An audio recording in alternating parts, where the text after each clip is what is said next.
હવે 12મો દાખલો કે ઈ પ્રકારનો છે 8 ના પ્રથમ 15 ગુણિત સરવાળો પહેલા તો 8 ના પ્રથમ 15 ગુણિત કરી નાખીએ ચલો તો 8 એકુ 8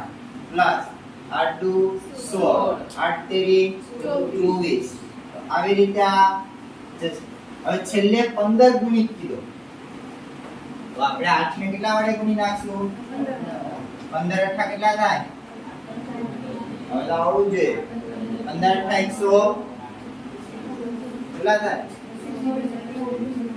જો એ રીતે ન કરવું હોય તો આપણે પહેલા જે તેમ એમ પણ કરી શકીએ કેટલા થાય 120 જો આવી રીતે કરવું હોય તો 120 અને આ અંતિમ પદ બની જશે ને તોય કરી શકો ન આ 120 કરવા હોય ને SN નું આખું સૂત્ર લગાડવું હોય મોટું તો પણ કરી શકો જોઈએ આપણે બંને રીતે કરવા હોય તો બંને રીતે કરીએ ચલો D બરાબર કેટલા આવશે A2 A1 A2 એટલે 16 8 16 માંથી 8 કાઢો 8 D આપણને મળી ગયા 8 ચલો અહીંયા લિસ્ટ બનાવીએ A કેટલા છે 8 D કેટલા છે 8 N કેટલા છે 15 અને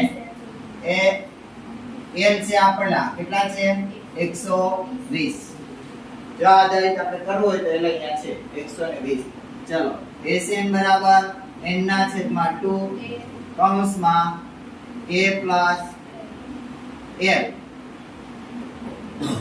n એટલે કેટલા છે 15 15 ના છેદમાં 2 કૌંસમાં a એટલે 8 l એટલે 120 અહીંયા ઉઠતા નથી 120 પ્લસ 128 ચલો 2 ચોક 12 2 ચોક 8 64 ગુણ્યા 15 કરો 4 ચોક 20 5 છક 30 ને 32 0 6 960 થાય કેટલા થશે 960 કેટલા મળ્યા S15 હવે આ જ દાખલો છે આપણે આના આધારિત નથી કરવું આપણે એવું છે કે ભાઈ L મારે છેલ્લી કિંમત નથી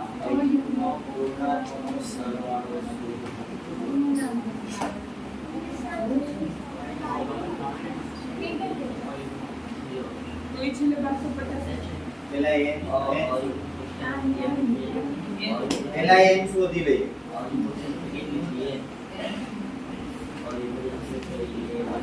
પણ n શોધી લઈએ ચાલો ભાઈ 0 અને 50 એટલે 1 પ્લસ 3 પ્લસ 5 આવી રીતે જશે અનંત સુધી છેલ્લી કઈ આવશે 49 ચાલો પહેલા આપણે d મેળવીએ d એટલે a2 a1 a2 કેટલા છે 3 માઈનસ a કેટલા આવી જશે 2 તો d આપણને મળ્યા 2 ચાલો d મળ્યા હવે શું ગોતવાનું છે n ગોતીએ n નું સૂત્ર લગાડશું an બરાબર a પ્લસ n માઈનસ 1 ગુણ્યા d an કેટલા છે આપણી પાસે 49 તો a કેટલા છે 1 પ્લસ n આપણે ગોતવાના છે d કેટલા છે 2 49 બરાબર 1 પ્લસ 2n માઈનસ 2 49 બરાબર 2 માંથી 1 કાઢો એટલે માઈનસ 1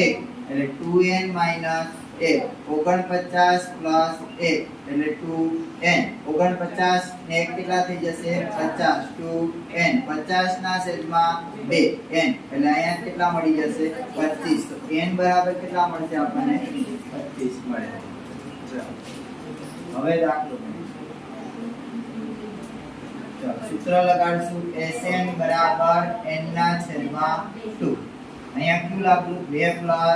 l બરાબર n તો આપણે ગોઈતા ને 25 તો 25 ના છેદમાં 2 એ કેટલા છે આપણી પાસે 1 પ્લસ